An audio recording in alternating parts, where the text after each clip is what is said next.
You guys, welcome back to my channel and my coverage of this season's La Liga title race. Unfortunately, we're going to be starting today's show on a very sad note because Barcelona were not able to play due to tragedy.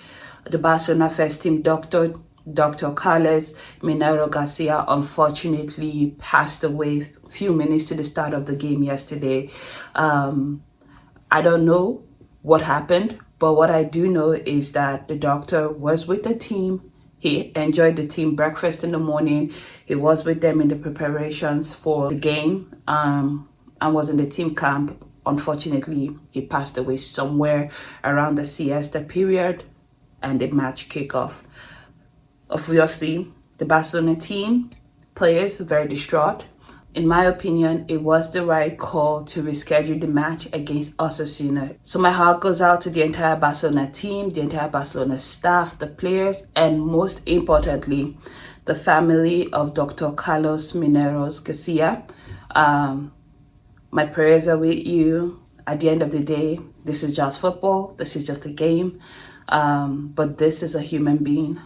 We never want to receive this kind of news under any circumstances. So my heart goes out to you, the entire organization, and most importantly, the family of this kind man. And we pray that may his gentle soul rest in peace. Amen. If you don't know me and you've never seen my face before, hi guys, welcome back to my channel. I'm just Max, and on this channel I cover La Liga matches, the Prem, the UCL, and I generally love to talk about football. It's my passion, and I hope that you stick around, be my friend, be my homie. Hit the like button, subscribe to the channel, and please leave a comment on any of the topics that I covered today that interest you. In this video, I will be talking about the matches between Getafe and Atletico Madrid and the matches between Rayo Vallecano and Real Madrid. So let's jump right into the first one on the docket, which is Getafe and Atletico Madrid. When I saw this on the lineup, this was not really a match I wanted to watch because of the styles of both teams. Getafe this season are the most defensive team in Europe. Not Europe, I should say, in Spain. They do not play football, in my opinion. What they play is harambol.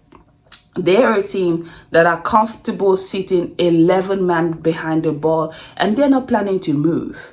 They're not planning to move. They will sit there and absorb the pressure. I remember there was a game against a third division team in the Copa del Rey. Getafe had, if I'm remembering correctly, maybe 10% of the ball possession and managed to win 1-0. Like, sir, you're a Premier Liga team and you're playing a third division team. Why are you playing like this? This is the way they play. Now, if you juxtapose that against Atletico Madrid style of play, you know that they are cut from the same cloth. Atletico Madrid are also the team that loves to defend. They love to sit back. They love to hit you on the counter. They love to absorb pressure. So if you're someone like me and you're looking to watch this game, on the ice, it was not the most pretty game that was on offering, but I watched it so you didn't have to. So let me tell you all about this game. When the game started, Atletico Madrid fielded of a team that consisted of Jan Oblak, Javi Galán in left back. And remember Javi Galán, if you didn't remember him from my videos, of my last two videos, Javi Galán is been going through a lot. Then we had Nomad coming to center back, Jimenez in center back, and Molina in left back, and that rounded out Atletico Madrid defensive line. Then we have Sanlino, Llorente, De Paul, and Simeone in the midfield. So it was a 4-4-2 formation. Of course, Alvarez and Griezmann were leading the line. I should take this a few steps back by stating that Atletico Madrid from the last 2 weeks have had a difficult run of games. When I say, and I think I've been mentioning this, let me know in the comment section, pop quiz anybody, let me see if you guys have been paying attention. Who has Atletico Madrid played in the last, I want to say, two match games? If you know, let me know in the comment section. But anyway, going on, Atletico Madrid have had, for the last 2 weeks, and in fact this entire March, Atletico Madrid has had a difficult match schedule. They were scheduled to play Barcelona and Real Madrid 5 times in 9 games. Yes, within this match, they had 9 games to play, 5 of those 9 games were going to be played against Barcelona and Real Madrid. Now, up until this moment, Atletico Madrid have been doing well, in my opinion. You know, they played against Barcelona 2 weeks ago in the midweek when they played the 4-4 draw. Then they came last weekend and they got a result. And then they played against Real Madrid in the Santiago Bernabeu in the Champions League and got a 2-1 result. And now they have come against Getafe. Now, I wouldn't blame anybody who looked at this game versus Getafe and dismissed it just on the notion of it's Getafe, Atletico Madrid should be fine. If you have not been following La Liga, it's easy to make that description. But let me tell you, Getafe are not an easy team to play. They just never go away. Now, this was a game where most people expected Atletico Madrid to get a point, but it is now the game that they have lost. And from me, who is someone that always watches La Liga and talks about La Liga football, I am not surprised. Barcelona played Getafe in January, and we could not get a result either because this team they just never go away. Yes, they are going to absorb your pressure. They're going to punch you when they get the opportunity, and that's exactly what happened in this game. Now, what happened exactly? I would say this has to be, without a doubt, the worst game that Atletico Madrid has played this entire season. They had nothing. In fact, I've been saying this time that Getafe are the most defensive team in Spain. But color me surprised when I saw Getafe attacking Atletico Madrid. And I was like, Getafe can attack? You guys know how to play attacking football? And this is not what we were expecting. This is certainly not what we were expecting because Getafe was supposed to be the ones defending. Atletico Madrid, being the better of the two clubs, mind you, this is also a Madrid derby, should have been the ones attacking. That was not what happened. The statistics will show you that Atletico Madrid just did not understand the assignment. In a weekend where Barcelona were not able to play their game, when Barcelona's game was rescheduled due to, the tragedy I mentioned earlier, this was a glorious opportunity for Atletico Madrid to take provisional first place in the title race, and put some kind of pressure on Barcelona. That did not happen. There were 11 shots from Getafe in this entire match. Atletico Madrid had 4. The entire match. 4. It's almost inconceivable that Atletico Madrid will be outplayed this badly, but it's the truth. They didn't come out at all. They had no idea what the assignment were, and they were so flat. Granted, I won't blame them too much because they have had a rough form of games. They've been through a lot. But still, if you're going to be in a title contention, you need to turn up every single time because this is what the stuff of champions are made of. Getafe had 3 shots on target, which they converted 2 of the 3 shots they had on target. So, just side-eyeing you there, you're no black. But Atletico Madrid had 2 shots on target. Ball possession, it would be skewed in Atletico Madrid's favor in 62% possession, 38% to Getafe. But let me tell you this, it did not look like that from the eyes. I'm actually quite surprised that the ball possession for Atletico Madrid was this high because in the way I was watching the game, in the way I was experiencing the game, I thought that Getafe did really well. I thought they played, to the best of their abilities.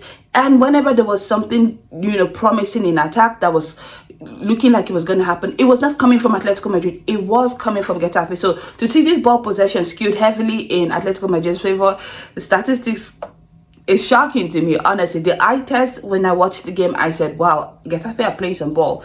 And also, the same thing goes for the passes. It also skews heavily in favor to Atletico Madrid with 510 passes compared to 316 passes from Getafe. But here's where the thing comes into mind. Getafe, for me, in this game, were so good in ball recovery. Atletico Madrid were so poor in protecting the ball. From the first kickoff of the game, Getafe just kept on stealing the ball from Atletico Madrid in the middle of the park. It's so bad when you see that Antoine Griezmann and Julian Alvarez were not getting any service. At some point, Antoine Griezmann had to drop deep in midfield to be able to bring the ball up. Now, if Antoine Griezmann is coming deep in midfield to bring the ball up, to create the attack by himself, you're already doing something wrong because he's not where he's supposed to be setting himself up for the finish. Instead, he's trying to play make. This is the game that Getafe forced Atletico Madrid to play. We must give Getafe credit. They were magnificent.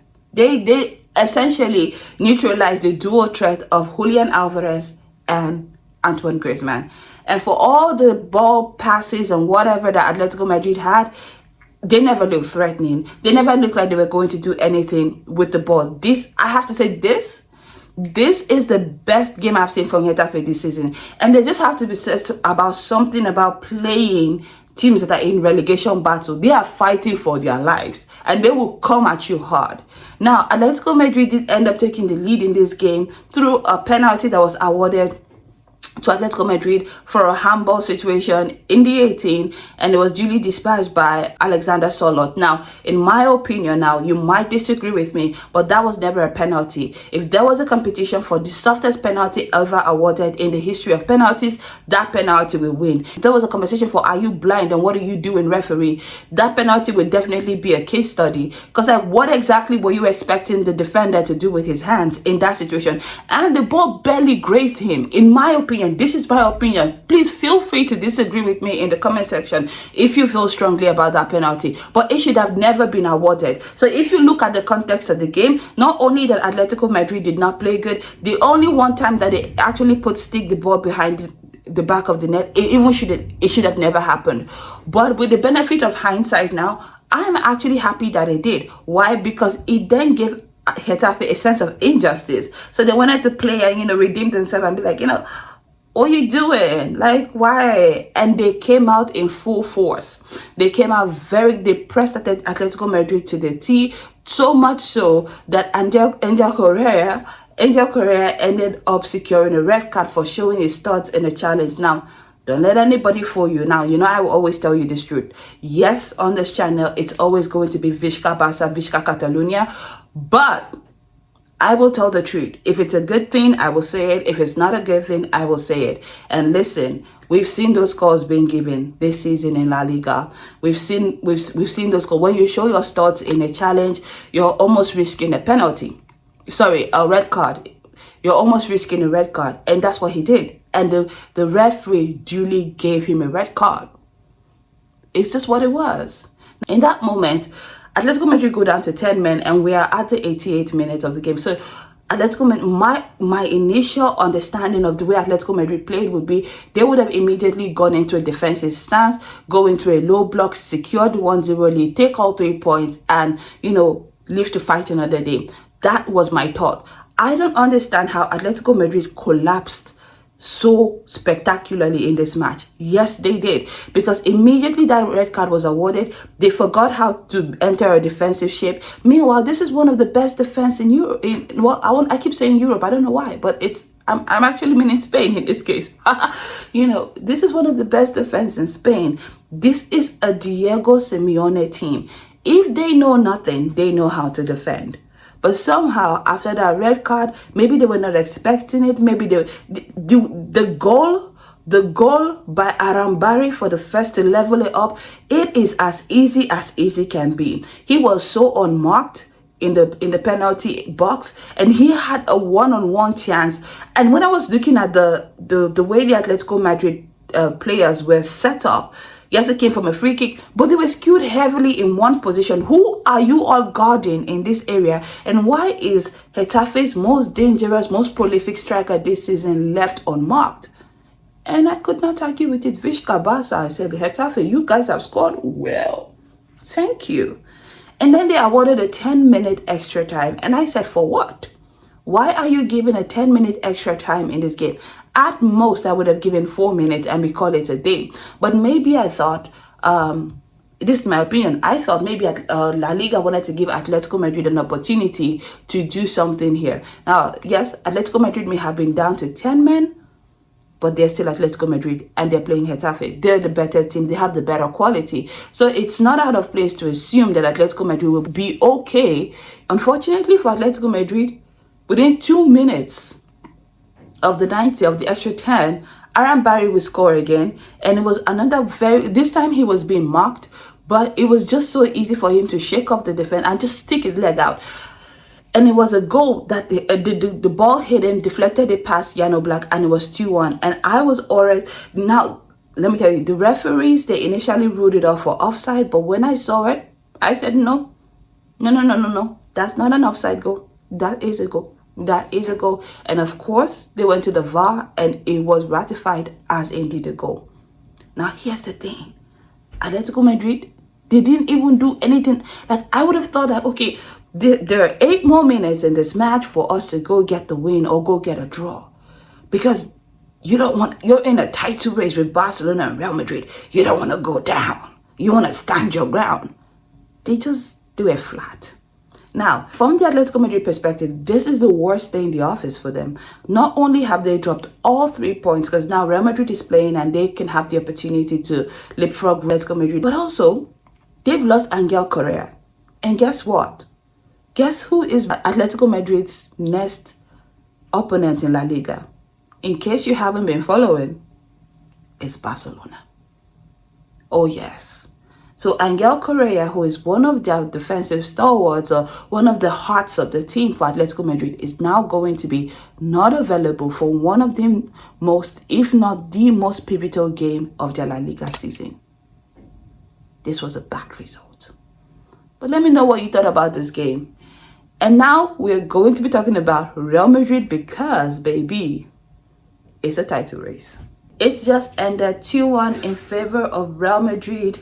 2 goals from Kylian Mbappe and Vini Jr. were enough to secure the win for Real Madrid. And honestly, when I tell you that this season's La Liga title race is amazing, I'm not even joking, because what a cracking game we just had. Now, in case you're not aware, Real Madrid have just played Rayo Vallecano, and I have to give you a bit of context. Real Madrid absolutely had the opportunity to go top of the La Liga much earlier in the season. I want to say in 2024, when they played Rayo Vallecano. Rayo Vallecano shocked Real Madrid in that instance. Rayo Vallecano came out from that game 3-2 winners. If you did not see my review, I'm going to link it somewhere around. Please check it out. I was super hyped. I was super hyped for that game. I was super hyped. I did a watch along. I even did a review of that game. So please go back and check my previous reviews. I'm someone who has always been consistent on this channel on the things I've said.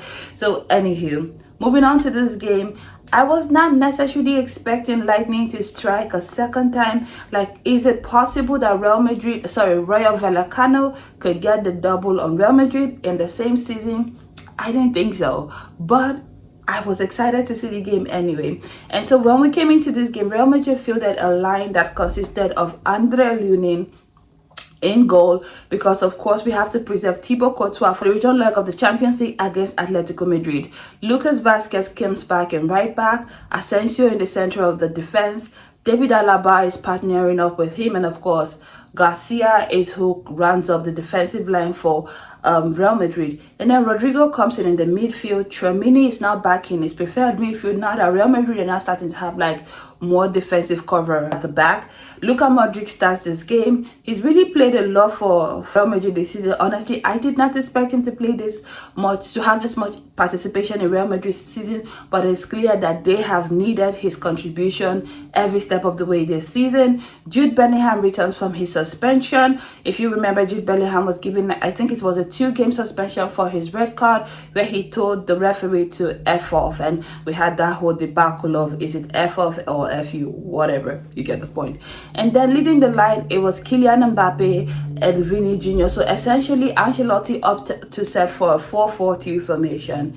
And when this game started, it was always Rayo Vallecano. They're no chumps. They're a very good team in La Liga. Of course, they have suffered from some injury setbacks of late, which has not dampened their season. They're sitting in 7th position, just outside of the European competition places. So of course they really had a reason to fight in this game. They had a reason to come out very good. So if they could secure a place in Europe, that be Europa League or Champions League, that would be good for them, right? It would be good for the economy, for the club. So they had a reason to come out and fight.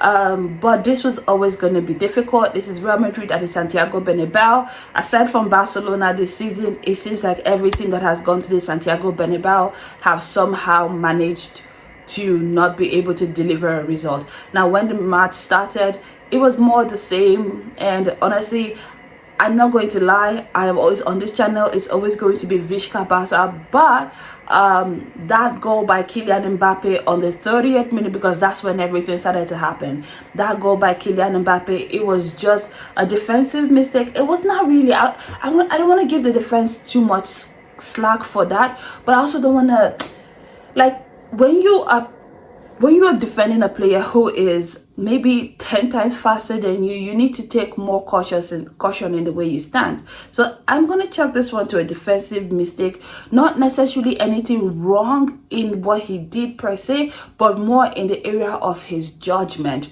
Why was he pressing that close? Because immediately Kylian Mbappe ran past him, it was lights out, it was game over. I knew it was a goal. But not just that, the fact that he was able to run past the defense so quickly, it was also the way he was able to settle himself, and from that angle take a very sweet crack at the ball, and it just flung, it whistled past the goalkeeper, and I was like, well, goddamn, you know, because again, I was hoping for a draw. I was not hoping for a win for Rayo Vallecano.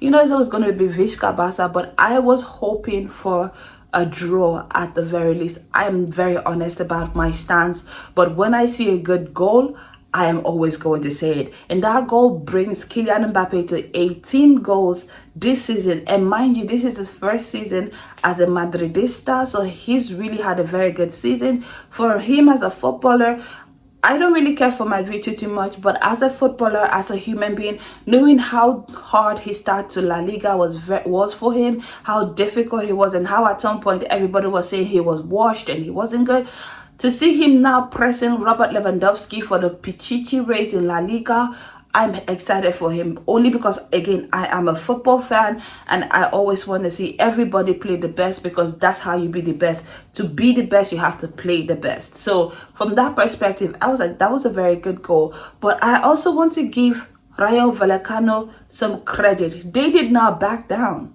Like most teams, when you come against Real Madrid and they punch you in the nose, and you know you're down 1-0, all of a sudden the temptation for most team is to, you know, fall apart. But that was not the case for Rayo Vallecano. They pressed forward, and I was like, is this the team that I'm missing key players because they are injured? I would have never guessed. Why? Because they looked composed. I mean, yes, there was an initial flurry from Real Madrid immediately after that goal, but Rayo Vallecano soon settled in. All of this I'm saying happened in 2 minutes, because on the 34th minute, if Kylian Mbappe can do it, so can I. That was what Vinicius Jr. said, and he scored the exact same goal. And I chalk this one up to Rayo Vallecano was just pushing up to try and get the equalizer, and try to, you know, get back on even foot. But the same way Kylian Mbappe is fast is the same way Vinicius Jr. is fast. And whistle, just like the flash, he is just out of the defender's eyesight. And the same position, like it was like copy and paste. And right now, it was in the back of the net, and it was 2-0, and I almost like felt downcast. I almost felt bad for Rayo Vallecano, because it was seeming to me like, oh, the floodgates have opened. If on the 34th minute, you know, Real Madrid were able to get a 2-0 lead against Rayo Vallecano again in the Santiago Bernabeu, maybe by the end of the match, we would be looking at a 5, maybe a 6 goal lead for Real Madrid. But that was not the case. Again, this is a really good team. They did not panic. They held themselves in composure. Now, I want to take some time to look at the statistics to show you how well Rayo Vallecano composed themselves even in the face of adversity. Yes, they went down, but just stick with me for a minute so we can talk through. In the entirety of this match, there was 10 shots for Real Madrid compared to Rayo Vallecano's 20 shots. Of those 10 shots for Rayo Vallecano, we had 5 shots that were on target compared to Rayo Vallecano's 6 shots on target. The ball possession was skewed in favor of Rayo Vallecano. They had a 55% ball possession compared to a 45% ball possession for Real Madrid. The passes was not also that far along, but Rayo Vallecano had 542 passes in the game, while Real Madrid had a 464 passes in the entirety of the game.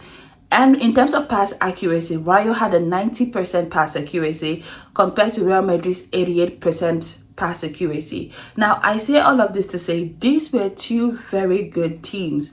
The difference between Rayo Vallecano today and Real Madrid was the star man. Like I mentioned, Rayo Vallecano, they have a team that's injured. So if they were able to put on this performance again at the Santiago Bernabeu, I wonder if maybe they had a Lamine Yamal or Rafinha or even a Lewandowski.